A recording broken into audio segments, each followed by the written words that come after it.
Welcome back to another episode of No Shame with Shane, where the takes have no lies, no bias, but most importantly, no shame. I'm your host, Shane Fordham. Now, I'm jumping straight into it. Eagles preseason. Honestly, I don't think a team could have a better offseason than what the Eagles are having right now. I don't think a team could have a better offseason, is having a better offseason this year than what the Eagles are having right now. I mean, preseason game one, that had its own positives, but preseason game two, there's honestly so much to be happy about, so much to be proud of as an Eagles fan. I'm gonna start with the defense. Looking at the defense, plenty of guys that stood out to me, but I gotta start with Andrew Makuba. Andrew Makuba was a dog in game two. Andrew Makuba is a dog. His first preseason game, a pick six, a 75-yard pick six, and a fumble recovery. I think it's safe to say Andrew Makuba is the starter. I think Andrew Makuba pretty much has that starter job locked down for safety next to Reed Blankenship over Sidney Brown. Like I think Sidney Brown's gonna have a tough time getting that starting job back from Andrew Makuba after how he played in his first preseason game. Like, it's not like Andrew Makuba was average. It's not like he did a good job. It's not like he just did his job. Andrew Makuba was a playmaker. Andrew Makuba was a spark plug for this defense. He was a spark plug that completely destroyed the rhythm that offense was starting to build, that Browns offense was starting to build, that Dylan Gabriel was starting to build. Completely destroyed the rhythm, the momentum of that offense in one play. In one play. In that game, Andrew Makuba showed elite play recognition. He showed elite ball skills. And he showed elite athleticism to be able to run that back to the house 75 yards. Andrew Makuba showed that he was all of the things that we here on No Shame with Shane said he would be in this system. Just the perfect missing piece to the puzzle, fits perfectly in the system. And that once you put that puzzle in, once you put that piece in, the whole puzzle is complete. Andrew Makuba was the perfect drop in the bucket for this defense. He's going to fit in very well. He's going to fit in perfectly. Like, Andrew Makuba, honestly, the way, just like I said, elite ball skills, elite play recognition, athleticism was there. The way he was able to read where Dylan Gabriel was going to go. The way you could see his eyes track down Gabriel, where he wanted to throw the ball, and executed and attacked the point and attacked the ball. Seeing ball, get ball.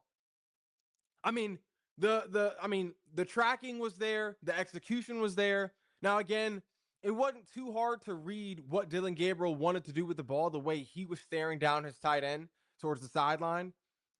But the way Andrew Makuba was able to bait Dylan Gabriel into throwing that ball, but then to also jump the route and attack the ball, to finish with it, to execute on the ball, not only to execute on the ball, but to convert that into a touchdown. Like, that's a bang bang play. That is an elite play by a guy who could be an elite defensive back in the NFL.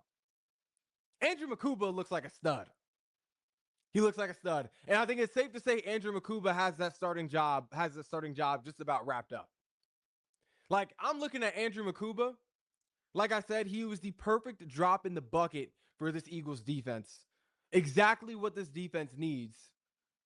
I think Andrew Makuba, I honestly think this could be one of those rare occasions where a defense can get better without CJ Gardner-Johnson.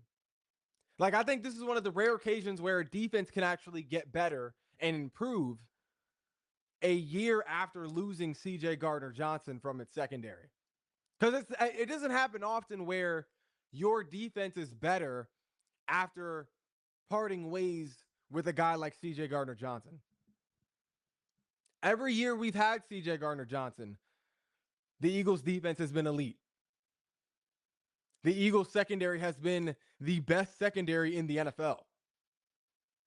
whatever team has CJ Gardner-Johnson is most likely the best, if not a top 3 secondary in the NFL.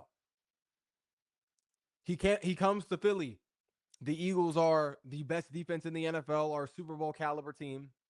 He then goes to Detroit, lights a fuse on that defense. Their defense is one of the best defenses in the NFL, one of the favored teams during the regular season to get to the Super Bowl.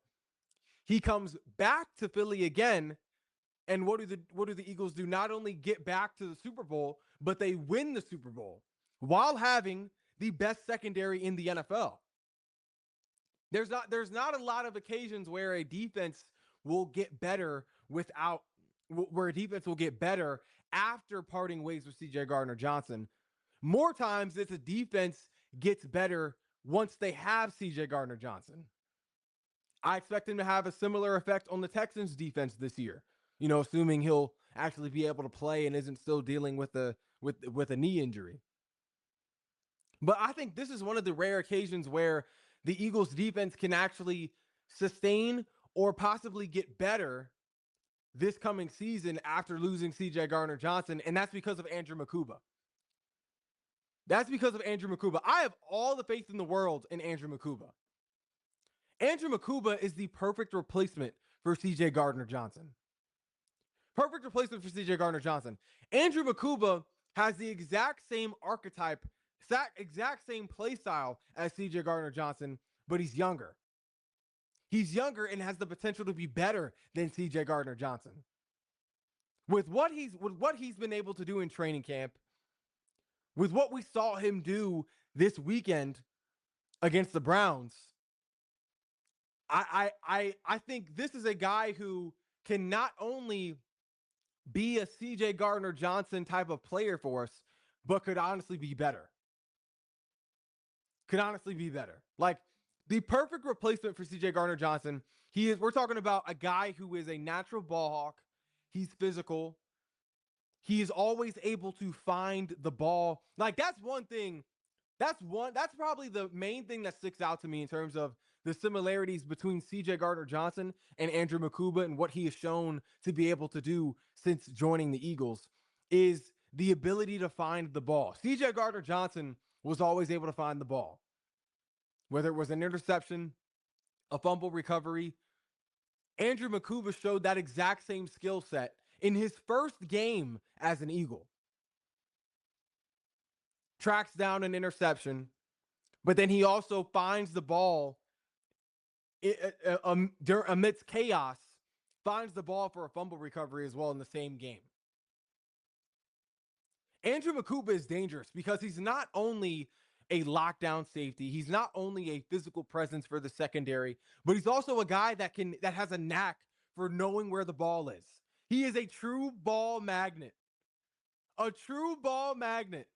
Like I don't think what we saw from Andrew Mukuba against the Browns is a fluke. I don't think we can call that a fluke. Like I know we need to see more from him before we can just say, "Oh, this guy is a star on the rise." I know we need to see more, but I don't think it's a fluke that he was able to do what he did in his first game. Like it's not like he just had one standout play in his first game as an Eagle. He had two key plays in his first game as an Eagle that either led to the Eagles offense coming back on the field or that led to the Eagles putting points on the board. Those are Andrew Mukuba in that preseason game made the type of plays that'll win the Eagles a game in the regular season. What Andrew Mukuba did against the Browns in that preseason game are the exact same type of plays that will allow the Eagles to win a regular season game. Those are game-winning plays that Andrew Mukuba pulled together against the Browns. I don't think that's a fluke. Because it's not like they happened on accident either. He created his own luck against the Browns.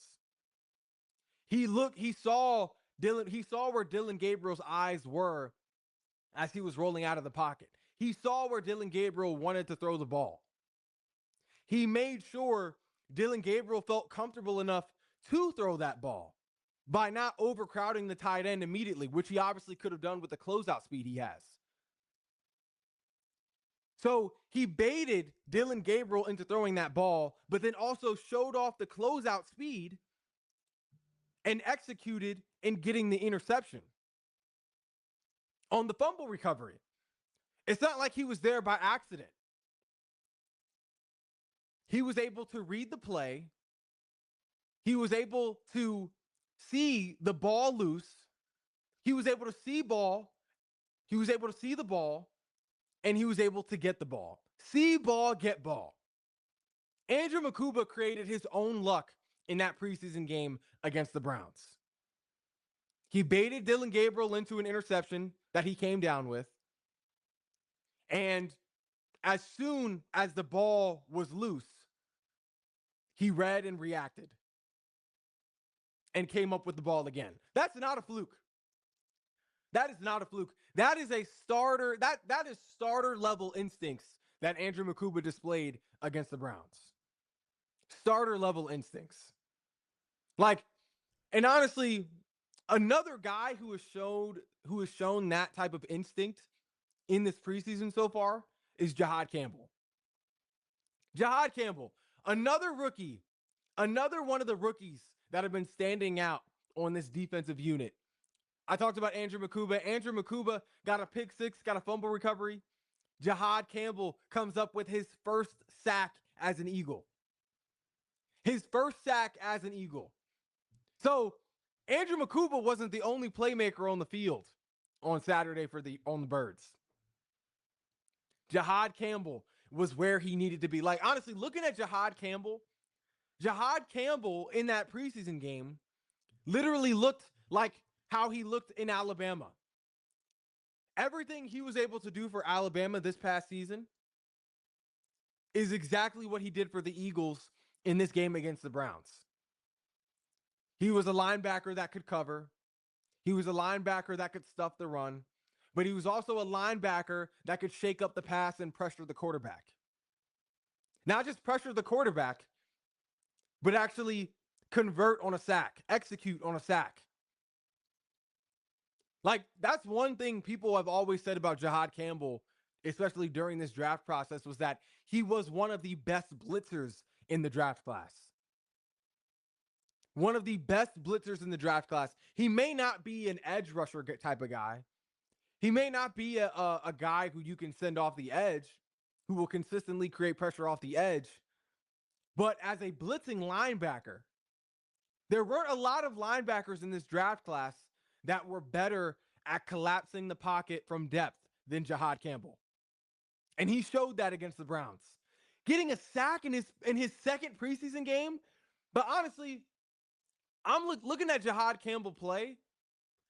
It honestly just gives me that much more faith in this linebacker core.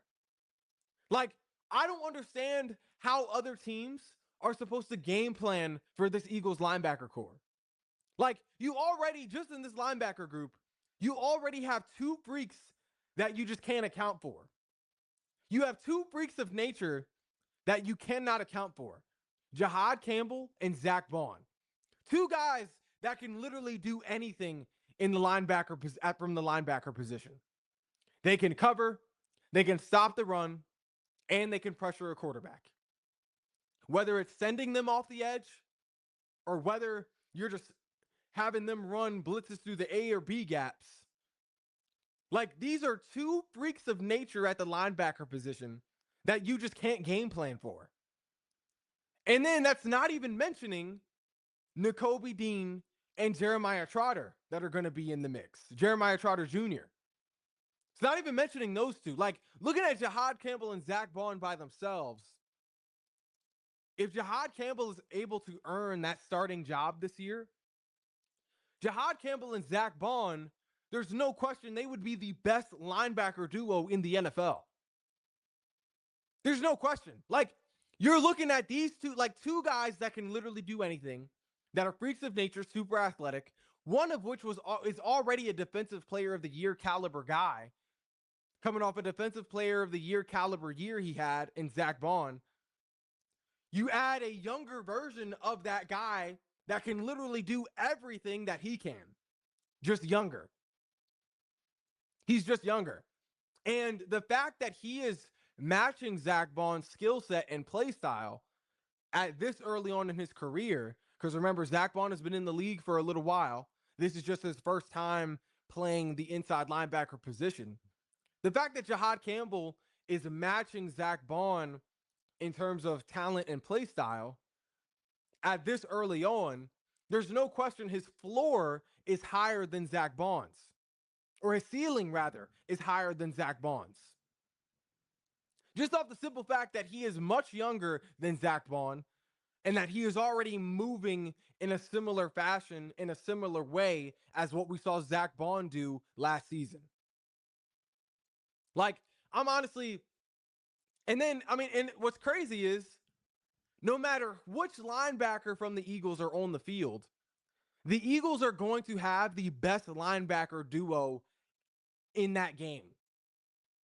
In that game, no matter which two guys you have behind the defensive line, whether it's Zach Bond and Jahad Campbell, whether it's Zach Bond and Nakobe Dean, whether it's Jahad Campbell and Jeremiah Trotter Jr., or Zach Bond and Jeremiah Trotter Jr., or Dean and Jahad Campbell, no matter what the rotation is, no matter which two guys you have on the field, the Eagles are going to have the best linebacker duo in that game on the field because of how dynamic and talented these guys are. The Eagles had the best linebacker duo last year, arguably in the NFL, with Zach Bond and Nakobe Dean before Nakobe Dean got hurt. So honestly, this linebacker group as a whole is just a pick your poison group because it doesn't matter who's going to be on the field. It honestly doesn't even matter at this point because they're all so good. That's how good these guys are. No matter which way you go about it, no matter who's on the field, the Eagles are going to have the best linebacker duo in that game, but also in the NFL. But I'm looking at the two rookie linebackers specifically. Jahad Campbell and Jeremiah Trotter Jr., just as a rookie duo, really could be among the best linebacker duos in the NFL this year, just from what we've seen this preseason so far. Like, these are two guys that are consistently in the right place at the right time. They consistently know where to be in order to make a play on the football. We definitely saw that in the first preseason game against the Bengals. Jahad Campbell and Jeremiah Trotter Jr. put themselves in a position to create a turnover for the defense. They both were this close to having an interception in that game against the Bengals. This close. In a game where the Bengals played their starters for a good portion of that game. Both our rookies, Jahad Campbell and Jeremiah Trotter Jr., were in positions to make plays on the ball. This close. They didn't convert, they didn't finish, but they were in position to make the play. In the regular season, those are turnovers. In the regular season, them doing what they did in the preseason game, them being in that position to make that play in the preseason, those are going to be interceptions in the regular season. Jeremiah Trotter Jr. just missing the football against the Bengals is an interception in the regular season. Jahad Campbell just missing what would have been his first pick as an Eagle is an interception in the regular season. But looking at Jahad Campbell specifically, he doesn't come up with the interception in game 1. But how does he bounce back in game 2? He bounces back by getting a sack against a quarterback that was a Heisman finalist this past year in Dylan Gabriel. Honestly, the rookies as a whole, though, Jeremiah Trotter Jr., obviously being another standout rookie on this defense, but I'm looking at this Eagles defense right now, and I'm honestly thinking, the Eagles will have another year where they will have two defensive rookie of the year candidates on the same team. I don't know. I'm watching these guys play ball. I don't know how that won't be the case. I don't know how the Eagles don't go back to back in terms of having two defensive rookie of the year candidates on the same team. Obviously, we saw Quinion Mitchell and Cooper DeJean pull it off last year, both being defensive rookie of the year finalists. I don't think it's crazy to say we could see that again this year in Jihad Campbell and Andrew Makuba specifically. I think there's even a chance for Jeremiah Trotter Jr. I think it's less of a chance just because of how talented the linebackers are. I think the linebacker group is a way more competitive group than what the secondary is looking like right now, especially in regards to the safeties. But I mean, there's a chance. I think Jeremiah Trotter Jr., if he did get those minutes, could make a case for himself. But no question, I think Jihad Campbell and Andrew Makuba this year could be defensive rookie of the year candidates together. 100%. The Eagles will go back to back in terms of having two defensive rookie of the year candidates on the team at the same time. I don't see how that's not possible. And then honestly, it makes me look at Howie Roseman and just you have to acknowledge Howie Roseman as the genius wizard that he is. Honestly, if you look at the difference between these two GMs, if you look at the difference between Howie Roseman and the GM for the Browns, you see a huge difference. One guy used two of his draft picks on quarterbacks. One of which was an unnecessary pick, a pick that should really not have gone down in Dylan Gabriel. He should have picked Shedeur Sanders much earlier than he did. And then you look at the other guy in Howie Roseman, who used two of his draft picks to draft two guys that could be very well the 2025 Defensive Rookie of the Year. Or 2026, rather. The 2026 Defensive Rookie of the Year. You see a huge difference in the mindsets and the decision-making skills and capabilities of these two GMs. One GM, with his draft picks, draft two Defensive Rookie of the Year candidates, while one drafts two QBs. The last I saw, to my knowledge, you could only have one quarterback on the field at a time. That's what I thought was the case.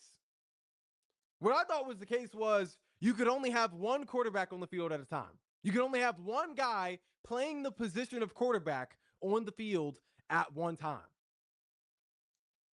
That's what I heard. That's what I've come to know in my years of watching the game of football. So you can see the difference in the just caliber of GMs that these two teams have. And honestly, looking at Andrew Makuba again, like I said before, it's rare that you would see a team improve or still seem complete on defense after parting ways with CJ Gardner-Johnson. It's rare. It was a choice that even I wasn't in favor of in terms of trading CJ Gardner-Johnson away. It was a choice I wasn't in favor of, but Howie Roseman gets rid of a guy who every year we've had him has made our team or helped make our team a Super Bowl caliber team, a championship team. He trades that guy away and flips him basically for a younger version, a guy who can literally do, or seems like he has shown the potential that he can do everything that CJ Gardner-Johnson can do, but he's younger. A guy who is most likely going to be dealing with knee injuries throughout this season in CJ Gardner-Johnson. He gives that guy up and gets a younger, arguably more talented guy in Andrew Makuba. Howie Roseman is a genius. Howie Roseman is a genius. He gives up CJ Gardner-Johnson at what seems like was the perfect time, as he is now dealing with ACL issues. Gives up that guy at the perfect time, at a time that seemed like it was too early because of how well he played the season prior, this past season. Gives up that guy and then goes and gets another guy just like him, but who's younger and therefore has a higher ceiling. Howie Roseman is a genius. Howie Roseman is a genius. But now looking at the offense is interesting too. Like, something else that makes Howie Roseman a genius is because Howie Roseman turned something that was a weakness of this Eagles team into what is now a strength. Like, the Eagles for a while had a question mark at the receiver position in terms of depth. Like, after A.J. Brown and Devontae Smith, there wasn't much firepower in that receiver room. It drew a lot of questions to where, we had to ask ourselves, okay, if A.J. Brown, God forbid A.J. Brown goes down, or God forbid Devontae Smith goes down, who do we have that can step up into that role that can punish a defense, or that can at least hurt or be a threat to a defense? What does Howie Roseman do? He addresses the problem. He acquires Jahan Dotson. He drafts Johnny Wilson. He acquires a Darius Cooper and Anais Smith, two guys who are really standing out on the offensive end in this preseason. He acquires a Terrace Marshall, who has been raising eyebrows in training camp. But then he also trades for a John Mechie. He trades for a John Mechie. Like, what was once a weakness for this Eagles team is now a strength. The Eagles now have one of, if not the deepest receiver room in the NFL. The deepest receiver room in the NFL. You look at your two head honchos, or at least your alpha in AJ Brown, your elite number 2 in Devontae Smith. But then looking past those guys, looking at now this rotation, Jahan Dotson, Johnny Wilson, John Mechie, young guys in Darius Cooper, Anais Smith, Terrace Marshall. Like, you have a rotation of weapons, a plethora of weapons to choose from and to use in rotation behind your elite receivers in A.J. Brown and Devontae Smith. Like, this is the most complete receiver room in the NFL. In this receiving group, you have speed. You have route running capabilities. You have route running technicians. You have explosiveness. You have precision. You have the size. You have the versatility. Like, the Eagles have everything they need in this receiving room. Looking past your two elite guys, obviously, in A.J. Brown and Devontae Smith, they have, honestly, two guys in this receiver room that could be sleepers, that could be sleepers or potentially breakout players on any other team. Like, two guys in this receiving room, if they were on any other team, would be guys who could be guys who were liable for a breakout year this year, who were due for a breakout year this year, who would be seen as sleepers going into this season. Looking at Jahan Dotson and John Mechie, like, those two guys on any other team would be in the running for a breakout year, would be in the running for being one of the sleepers in the NFL. Two guys who really have loads of potential. Two guys who have talent, who have the ability, who have shown capable of being playmakers in their career. We have two guys like that that are just rotational pieces in this receiver room. On any other team would be guys on the rise, guys expected to take a significant step forward, guys who would be expected to really have a breakout year, or would be a safe bet for having a breakout year. Like, it's honestly crazy how deep this receiver room is. Like, it's honestly crazy how deep this receiver room really is. You have your two elite guys in AJ Brown and Devontae Smith. You have a number 3, or at least a guy who was favored to be number 3 in Jahan Dotson, who really is prepared to play any role he needs to within this offense, in terms of being a deep threat, being a short yardage guy, being a behind the line of scrimmage guy, a sweep guy, a John Mechie who is capable of a big play, who is capable of being a third down security blanket. A guy like Johnny Wilson, who could be a mismatch problem for most DBs in the NFL because of his size. 6'6", 6'7", has the size of a tight end, but as a receiver. Then you have your up and coming guys that have shown bright spots in the early stages of their career, in Darius Cooper and Nia Smith, two guys who have been balling in the preseason so far. Both have gotten on the scoreboard in this preseason. Darius Cooper finding the end zone against the Bengals in preseason game 1, and Nia Smith finding the end zone against the Browns in game 2.